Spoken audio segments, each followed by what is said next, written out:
미국 국방부 고위 관료들이 긴급 소집되었습니다. 국방상의 이유로 미국의 초인류 테크 기업들이 마비가 되었기 때문인데요. 애플, 테슬라, 보잉의 비행기의 주요 부품들에 엄청난 문제가 생겼다고 합니다. 게다가 더 큰 문제는 미군의 군사용 드론도 전부 그 기능을 못해 마비 상태라고 합니다. 이 문제가 바로 한국 때문이었다고 합니다. 하지만 세계 최고의 국방력과 경제력을 가진 미국도 한국에게 제대로 항의하지 못하고 있다고 하는데요. 과연 무엇 때문일까요? 왜 이렇게 미국이 한국에게 쩔쩔매고 있을까요? 지금 바로 그 이유를 공개합니다. 잠깐 1초 만에 누를 수 있는 좋아요 버튼을 눌러주시면 영상 제작에 아주 큰 힘이 됩니다. 사연 바로 시작합니다. 제 이름은 올리비아 제임스입니다. 33살이고 뉴욕 소재 글로벌 전략기술 자문회사에서 시니어 분석가로 일하고 있습니다. 숫자와 기술 데이터를 분석해 고객사에 최적의 전략을 제시하는 일을 하죠. 저는 이번에 미 국방부의 일을 맡아 하고 있었습니다. 국방부에서 원하는 모든 사례를 수치를 완벽하게 정리했고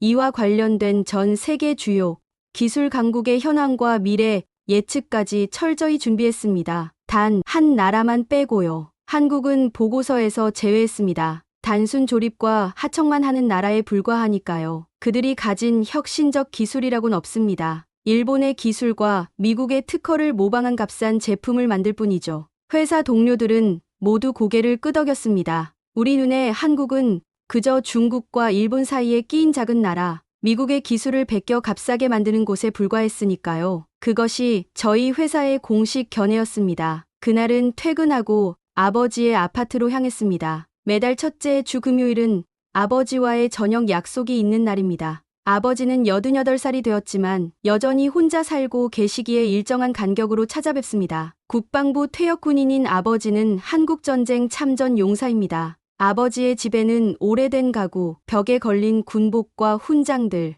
그리고 언제나 같은 위치에 놓인 흑백 사진들이 있습니다. 저는 삐걱거리는 계단을 지나 문을 열었습니다. 올리, 왔구나. 아버지는 늘 그렇듯 같은 자리에 앉아 계셨습니다. 텔레비전은 켜져 있지만 소리는 꺼져 있었습니다. 저는 가져온 식료품을 부엌에 정리하면서 물었습니다. 오늘은 어떠셨어요? 또 그 꿈을 꿨다. 아버지가 조용히 말했습니다. 장진호 전투 꿈.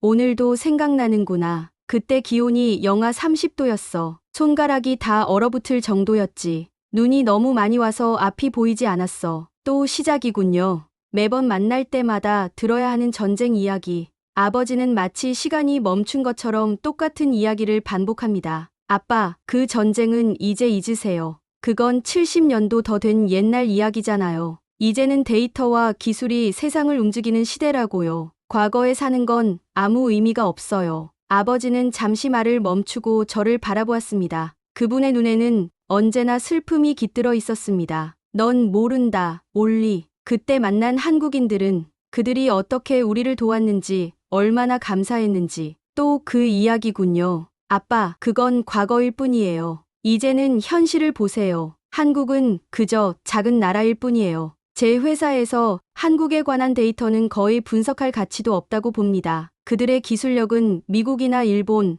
중국에 비하면 아무것도 아니에요. 아버지의 표정이 굳어졌습니다. 저는 이 대화가 언제나처럼 불편한 침묵으로 끝날 것을 알았습니다. 하지만 이번에는 달랐습니다. 전쟁이 끝난 후 한 마을에서 어린 소녀가 내게 이불을 덮어줬단다. 영하 30도였는데 그 아이는 자기 이불을 나눠줬어. 그 아이의 가족은 겨우 밥 한 그릇을 우리 6명의 병사와 나눠 먹었지. 그러면서도 미안하다고 했어. 더 대접하지 못해 미안하다고. 저는 들은 채 식탁을 정리하고 있었습니다. 내가 그토록 무시하는 그 나라 사람들이 우리를 살렸단다. 우리가 그들을 지키러 갔지만 결국 그들이 우리를 지켰어. 말다툼이 격해지자 아버지는 자리를 박차고 방으로 들어가셨습니다. 식탁 위에는 낡은 봉투 하나가 남겨져 있었습니다. 열어보니 오래된 편지였습니다. 아저씨 덕분에 우리 가족은 다시 밥을 먹을 수 있게 됐어요. 꼭 다시 와주세요. 서툰 영어로 쓰인 편지였습니다. 소녀의 글씨체 같았습니다. 편지에는 옛날 사진도 한 장 들어 있었습니다. 무너진 건물 앞에 선 소녀와 미군 병사들의 모습이 흑백으로 담겨 있었습니다. 지금까지 단 한 번도 보여주지 않았던 아버지의 과거가 담긴 편지. 저는 그냥 가방에 넣고 집을 나섰습니다. 그때는 몰랐습니다.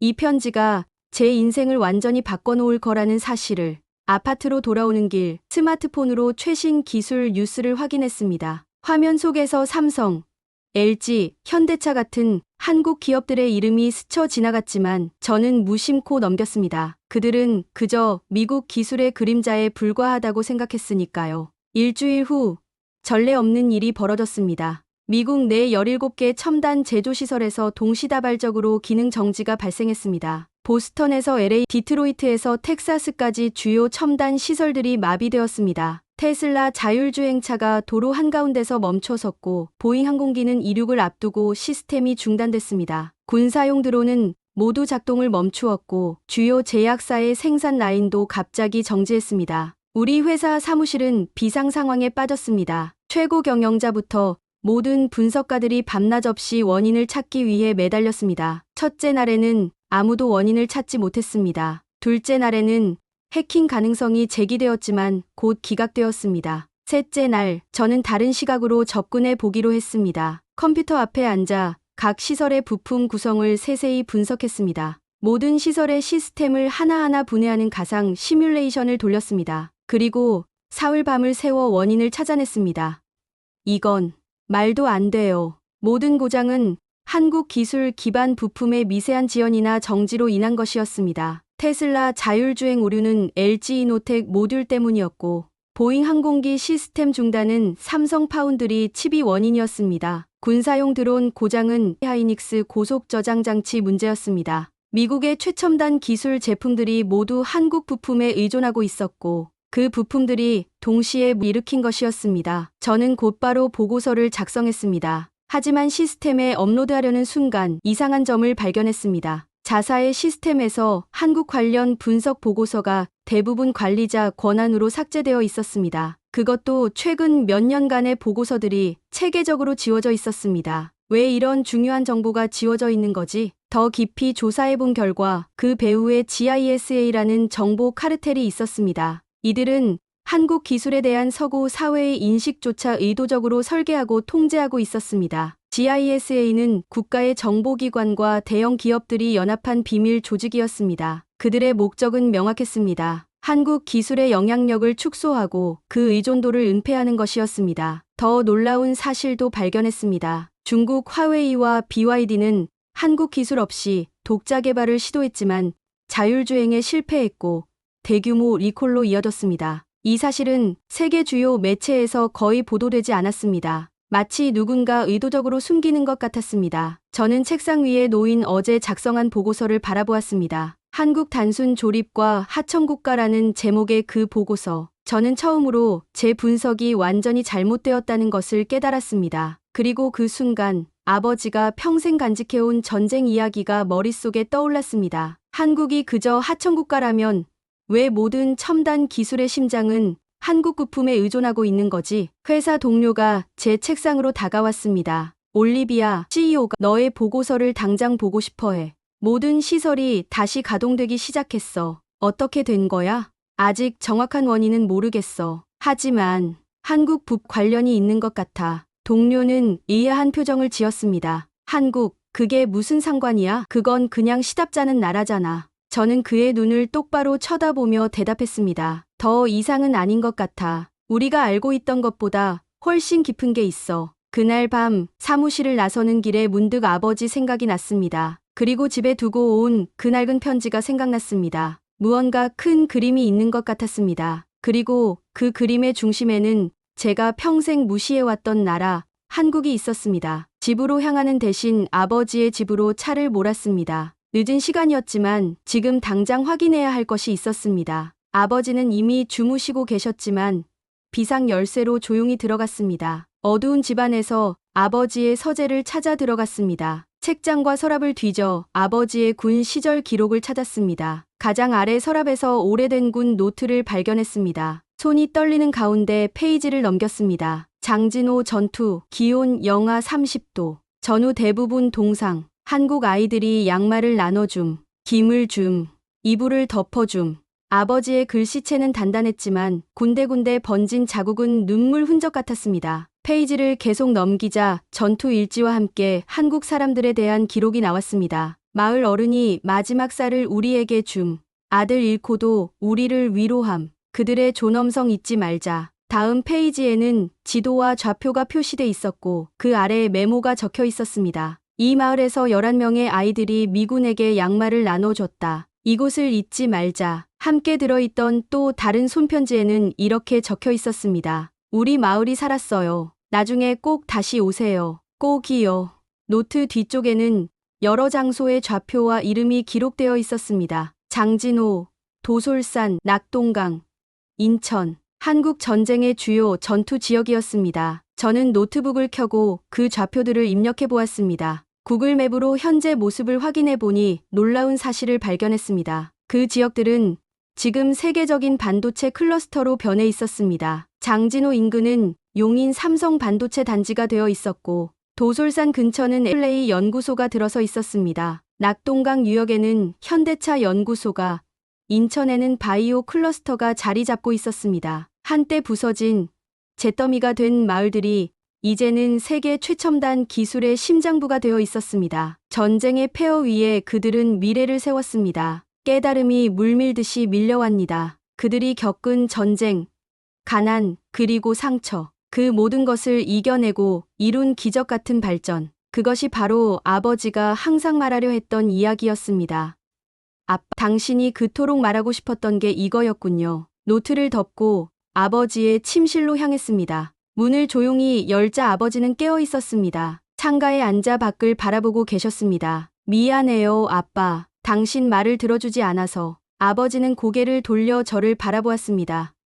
오늘 회사에서 이상한 일이 있었어요. 모든 첨단 기술이 멈췄는데 그 원인이 한국 부품 때문이었어요. 우리가 무시했던 그 나라가 모든 첨단 기술의 심장이었던 거예요. 아버지는 조용히 고개를 끄덕였습니다. 그들은 침묵 속에서 강해졌지. 남들이 자신을 알아주기를 기다리지 않고 그저 묵묵히 자신의 일을 해나갔어. 처음으로 그분의 침묵 속에 담긴 의미를 이해할 수 있었습니다. 그리고 제 목소리가 떨렸습니다. 한국에 가봐야겠어요, 아빠. 직접 보고 싶어요. 당신이 본 그곳이 어떻게 변했는지, 그들이 어떻게 그렇게 강해졌는지. 아버지의 눈에 처음으로 빛이 돌아왔습니다. 가서 보거라. 그리고 내게 말해다오. 그들이 어떻게 전쟁의 폐허에서 세계의 심장을 만들었는지. 그날 밤, 저는 아버지 집 소파에서 밤을 보냈습니다. 아버지의 노트를 읽으며 제가 얼마나 무지했는지 깨달았습니다. 저는 숫자와 데이터만 봤을 뿐 그 뒤에 있는 사람들의 이야기를 보지 못했습니다. 이제는 달라질 것입니다. 제가 직접 눈으로 확인할 것입니다. 이틀 후 저는 회사에 출장을 신청했습니다. 한국 기술에 대한 현장 조사가 필요하다고 설득했습니다. 상사는 의아했지만 최근 사태의 심각성을 고려해 허가해 주었습니다. 하지만 올리비아, 왜 하필 한국인가? 중국이나 일본이 더 중요한 거 아닌가? 지금까지 우리가 간과한 것이 있다고 생각합니다. 직접 확인할 필요가 있어요. 12시간의 비행 끝에 인천국제공항에 도착했습니다. 인천공항은 모든 것이 효율적으로 움직였고 기술은 보이지 않게 사람들을 도왔습니다. 자율주행 셔틀, 안면인식 출입국 시스템, 로봇 안내원까지. 이것은 제가 알던 하청국가의 모습이 아니었습니다. 첫 일정은 경부고속도로 기념관이었습니다. 왜 하필 고속도로 기념관인지 의아했지만 가이드의 설명을 듣고 이해하기 시작했습니다. 한국 산업화의 시작점이 바로 이 고속도로입니다. 60년대 말 한국은 세계 최빈국 중 하나였습니다. 그때 허허벌판에 고속도로를 놓기 시작했죠. 많은 사람들이 미쳤다고 했습니다. 그런 가난한 나라에 고속도로가 웬 말이냐고요. 기념관에는 당시 흑백 사진들이 전시되어 있었습니다. 삽과 괭이로 도로를 닦는 사람들, 맨손으로 시멘트를 나르는 노동자들, 그리고 진흙탕 속에서 작업하는 엔지니어들. 그 사진 속 얼굴들은 결연했습니다. 기념관에서 만난 80대 노기술자는 이렇게 말했습니다. 그때는 포장마차에서 컵라면 끓여 먹으며 야간 공사했죠. 그게 40년 전입니다. 당시엔 대학 졸업해도 기술직은 천대받던 시절이었거든요. 하지만 우리는 알았습니다. 도로를 닦아야 공장이 들어서고 공장이 들어서야 기술이 발전한다는 것을요. 그는 초등학교만 졸업하고 야학으로 배운 회로 설계 지식으로 오늘의 OLED 생산을 이끈 주역이었습니다. 그의 거칠한 손은 수십 년간 모니터와 화면의 미세 회로를 조정해온 흔적이 남아 있었습니다. 처음엔 일본 기술을 따라하는 것부터 시작했습니다. 그 다음엔 미국 것을 벤치마킹했고요. 하지만 어느 순간부터 우리는 깨달았습니다. 따라하는 것만으론 살아남을 수 없다는 것을요. 그래서 우리는 밤낮 없이 연구했습니다. 자녀들 얼굴도 제대로 못 볼 만큼 회사에서 살다시피 했죠. 그 결과 우리만의 기술을 만들어낼 수 있었습니다. 그의 말을 듣는 동안 창밖으로는 현대적인 도시 풍경이 펼쳐져 있었습니다. 고층 빌딩들과 첨단 연구소들, 그리고 끊임없이 움직이는 물류 시스템, 과거 논바치던 곳들이 오늘날 반도체, 공장과 글로벌 물류업으로 탈바꿈한 현실을 눈앞에서 보고 있자니 말문이 막혔습니다. 우리가 어떻게 살아남았는지 아세요? 겸손과 침묵으로요. 우리는 스스로를 자랑할 시간에 더 나은 기술을 만들었으니까요. 미국이나 일본처럼 대단한 역사나 자원이 없었으니 오직 사람의 힘으로 성장할 수밖에 없었죠. 그날 오후 저는 용인의 삼성 반도체 단지를 방문했습니다. 입구에서부터 엄격한 보안 검색을 거쳤습니다. 가이드는 자랑스럽게 설명했습니다. 이곳은 세계 최첨단 반도체 생산 시설입니다. 미세공정 기술은 세계 최고 수준이고 생산량도 세계 시장의 3분의 1 이상을 차지합니다. 저는 궁금했습니다. 한국이 어떻게 반도체 강국이 될 수 있었나요? 미국이 기술을 주도하고 있지 않나요? 가이드는 미소를 지었습니다. 설계는 미국이 강하지만 생산은 우리가 강합니다. 그리고 이제는 설계 분야에서도 빠르게 따라잡고 있죠. 비결이요. 한국에서 반도체 공장을 짓는 속도는 미국보다 2배 빠르고 수율은 27% 높습니다. 오차 범위도 훨씬 적고요. 세계 최고 수준의 엔지니어들이 밤낮 없이 일하기 때문이죠. 생산 라인은 완전 자동화되어 있었습니다. 로봇들이 정확하게 움직이며 나노미터 단위의 작업을 수행했습니다. 가이드는 계속해서 설명했습니다. 이 라인의 모든 장비는 한국에서 개발한 것입니다. 최근에는 인공지능을 활용해 생산 효율을 높이고 있죠. 모든 공정은 실시간으로 모니터링되며 오차가 발생하면 즉시 조정됩니다. 그 말을 듣는 순간 제 뇌리에 강하게 박혔습니다. 그들은 싸우지 않고도 세계를 만드는 법을 배운 사람들이었습니다. 다음 날 저는 경기도의 작은 마을을 찾았습니다. 아버지 노트에 적힌 좌표에 따르면 이곳은 아버지가 한국전쟁 당시 머물렀던 마을이었습니다. 지금은 첨단 연구 단지로 변해 있었습니다. 마을 어귀에는 작은 비석이 있었습니다. 이곳에서 한국전쟁 당시 미군 제14단이 주둔했습니다. 비석 옆에는 오래된 흑백 사진이 전시되어 있었습니다. 폐허가 된 마을, 그리고 그 속에서 미군과 함께 있는 한국 아이들의 모습. 아이들은 미군에게 무언가를 건네주고 있었습니다. 양말이었을까요?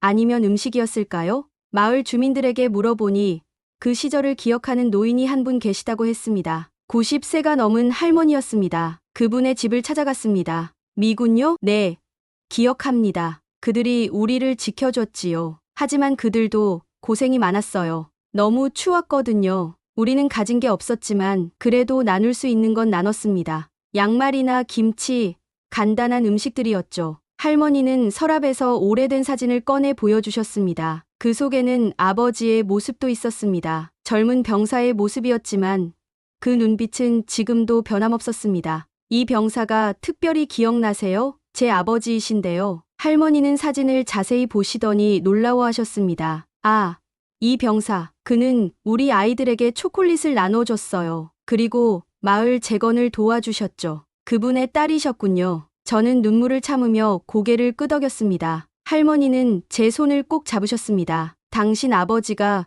우리에게 도움을 줬던 것처럼 지금은 우리 기술이 세계를 돕고 있습니다. 그것이 우리가 보답하는 방식이지요. 저는 감동의 말을 잇지 못했습니다. 농업 국가에서 산업화를 거쳐 첨단 기술의 중심으로 그 대역전의 드라마가 제 눈앞에 펼쳐져 있었습니다. 무심코 지나친 그 강물 밑에 생각보다 훨씬 깊은 물줄기가 흐르고 있었던 것입니다. 이튿날 K의료기술 박람회에 참석했습니다. 첨단 의료기기와 인공지능 진단 시스템이 전시되어 있었습니다. 그 중에서도 눈길을 끈 것은 AI 심장 진단 시스템이었습니다. 서울대병원과 한 스타트업이 공동 개발한 기술이었습니다. 부스 진행자는 열정적으로 설명했습니다. 이 시스템은 기존 심장 검사에서 발견하지 못한 초기 이상 징후를 인공지능이 찾아냅니다. 지금까지 200만 건 이상의 심장 데이터를 학습했고 정확도는 98%에 이릅니다. 단순한 호기심에 아버지의 최근 검진 데이터를 입력했습니다. 아버지는 2달 전 미국의 유명 병원에서 종합검진을 받았고 별다른 이상이 없다는 결과를 받았습니다.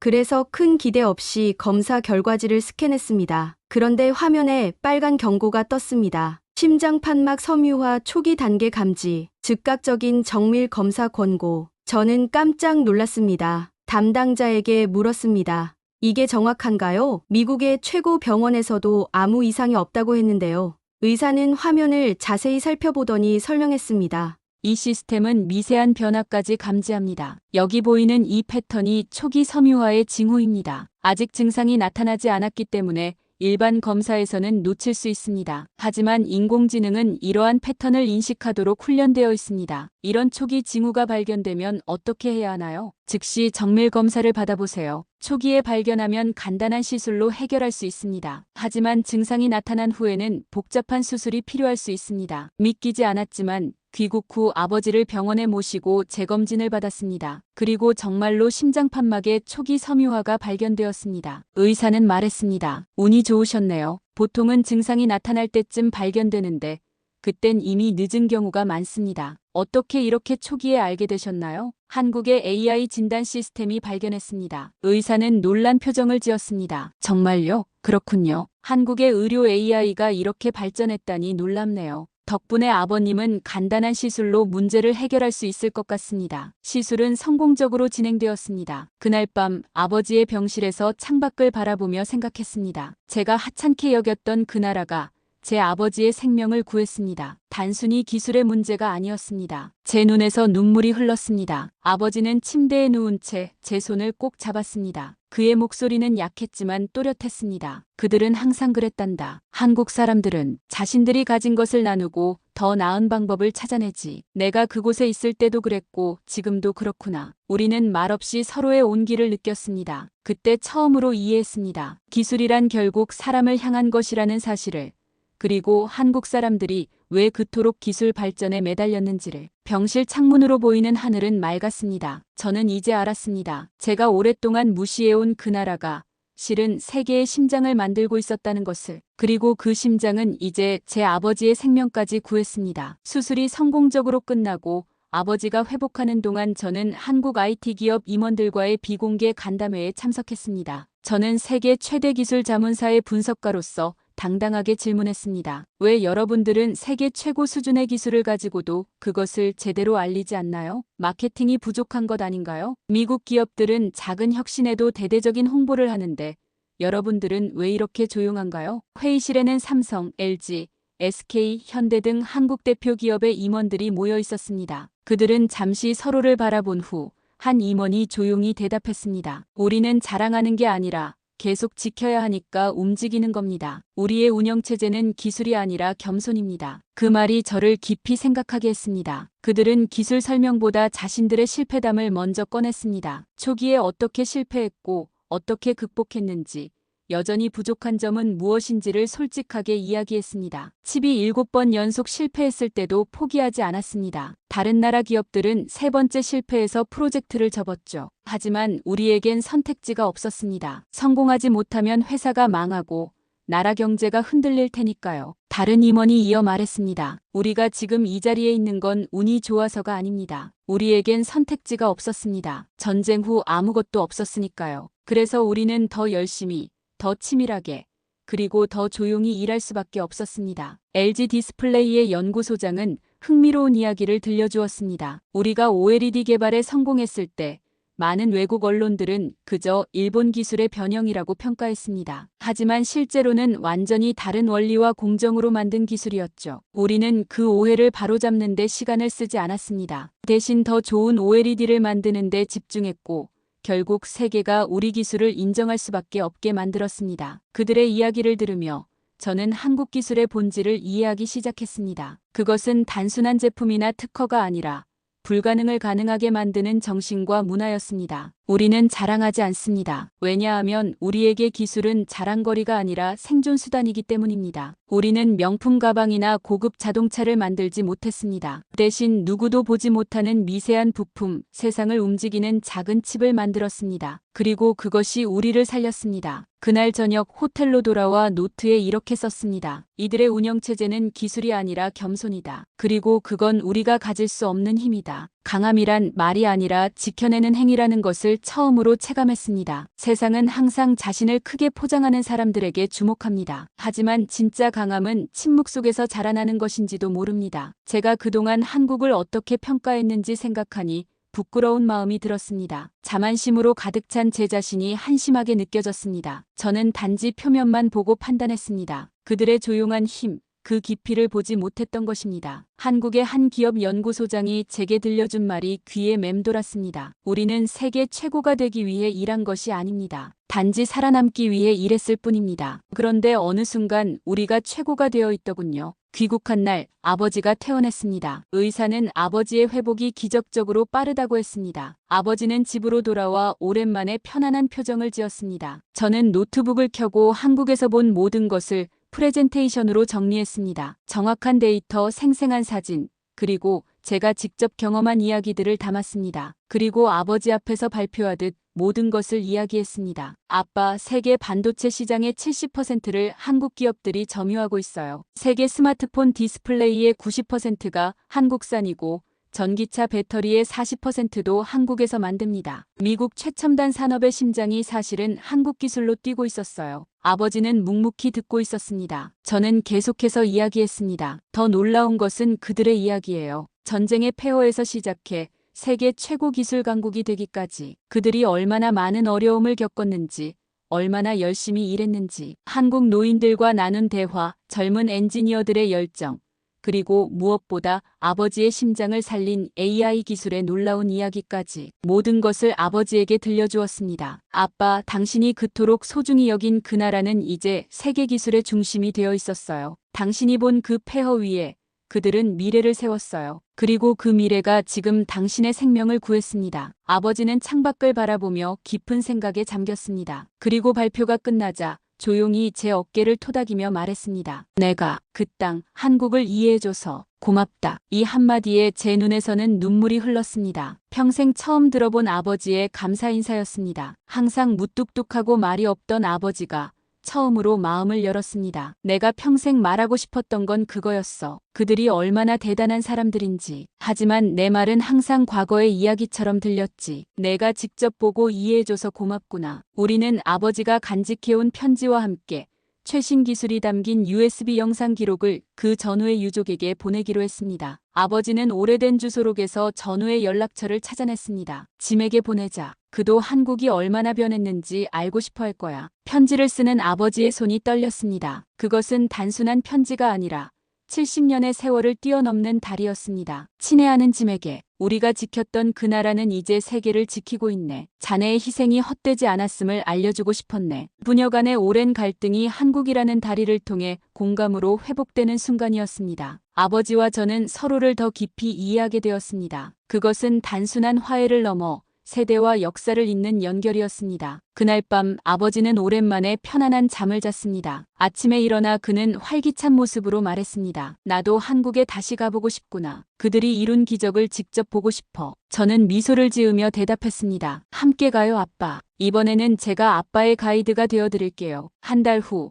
제 보고서는 회사 최고 사례로 선정되었고 미국 국방기술회의에서 발표하게 되었습니다. 저는 마지막 연설자로 나섰습니다. 청중석에는 아버지도 앉아 계셨습니다. 신사숙녀 여러분, 오늘 저는 우리가 미쳐보지 못했던 세계기술의 심장에 대해 이야기하려 합니다. 대형 스크린에 세계 지도가 나타났습니다. 그리고 하나둘씩 불이 켜지기 시작했습니다. 미국의 실리콘밸리, 독일의 뮌헨, 중국의 선전, 일본의 도쿄, 모두 세계적인 기술 허브였습니다. 이곳들이 세계 기술의 중심이라고 우리는 알고 있습니다. 하지만 사실 이 모든 곳을 움직이는 진짜 심장은 따로 있습니다. 한국이 밝게 빛나기 시작했습니다. 우리는 가장 시끄러운 나라들만 보아왔습니다. 그런데 진짜 심장은 조용히 뛰고 있었습니다. 바로 한국입니다. 배경에는 세계 각국 생산 라인이 한국 기술 기반으로 돌아가는 인포그래픽이 투영되었습니다. 테슬라 자동차, 애플 아이폰, 보잉 항공기, 미 해군 함정까지 모든 첨단 기술 제품들의 핵심 부품이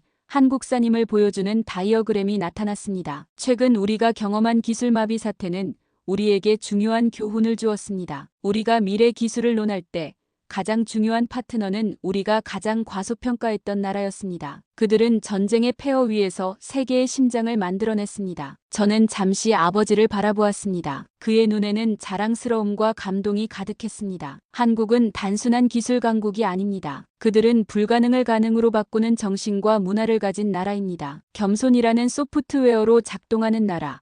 그것이 바로 한국입니다. 연설이 끝나고 제 곁으로 다가온 국방부 고위 관계자는 이렇게 말했습니다. 제임스 씨, 당신 아버지는 자랑스러워하실 겁니다. 당신의 통찰력은 우리의 전략을 완전히 바꿀 것입니다. 저는 미소를 지었습니다. 그리고 아버지에게 다가갔습니다. 아버지는 조용히 저를 안아주셨습니다. 내가 해냈구나, 올리. 그들의 이야기를 세상에 들려주었어. 그날 밤 아버지는 젊은 시절의 빛을 되찾은 듯 했습니다. 올리, 내가 70년 전에 본 한국은 잿더미였단다. 모든 건물이 무너지고 사람들은 굶주리고 있었지. 그런데 그들이 이렇게 세계를 움직이는 나라가 될 줄은 상상도 못했어. 저는 아버지의 손을 꼭 잡았습니다. 아빠는 그들의 미래를 보았어요. 그들의 가능성을 믿었고요. 그래서 그들의 이야기를 평생 간직하신 거잖아요. 아버지는 고개를 끄덕였습니다. 나는 그저 그들의 인간미를 보았을 뿐이야. 가진 것 없이도 나누려는 마음.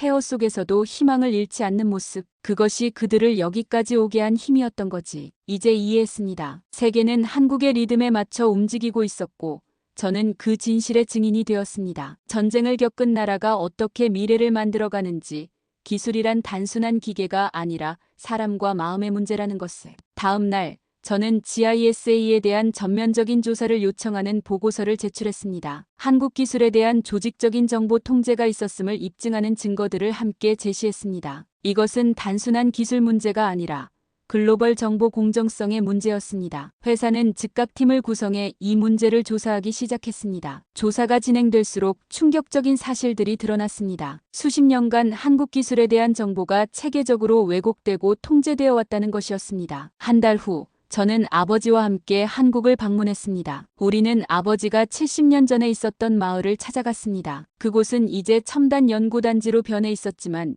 작은 기념관이 예전의 모습을 간직하고 있었습니다. 아버지는 옛 전투 지역을 걸으며 조용히 말했습니다. 여기서 나는 인생에서 가장 추운 밤을 보냈지. 그리고 가장 따뜻한 인간미도 경험했어. 기념관에서 우리는 뜻밖의 인물을 만났습니다. 바로 아버지가 편지를 보냈던 전우의 아들이었습니다. 그는 아버지의 편지를 받고 한국을 방문 중이었던 것입니다. 제임스 씨, 아버지가 당신의 편지를 받고 너무 감동했습니다. 한국이 이렇게 변했다는 사실을 알게 되어 정말 기뻐했어요. 아버지도 항상 한국 이야기를 했거든요. 그들은 오랜 친구처럼 서로를 껴안았습니다. 세대를 넘어, 국경을 넘어 역사의 증인들이 다시 만나는 순간이었습니다. 그날 저녁 한국 최대 기술 기업의 초청으로 특별한 자리에 참석했습니다. 기업의 회장은 아버지에게 특별한 선물을 전달했습니다. 이것은 저희가 개발한 최신 인공지능 심장 모니터링 시스템입니다. 24시간 당신의 건강을 지켜드릴 것입니다. 우리 기술이 당신을 도울 수 있어 영광입니다. 아버지는 감동의 말을 잇지 못했습니다. 저는 그에 대신 말했습니다. 아버지는 70년 전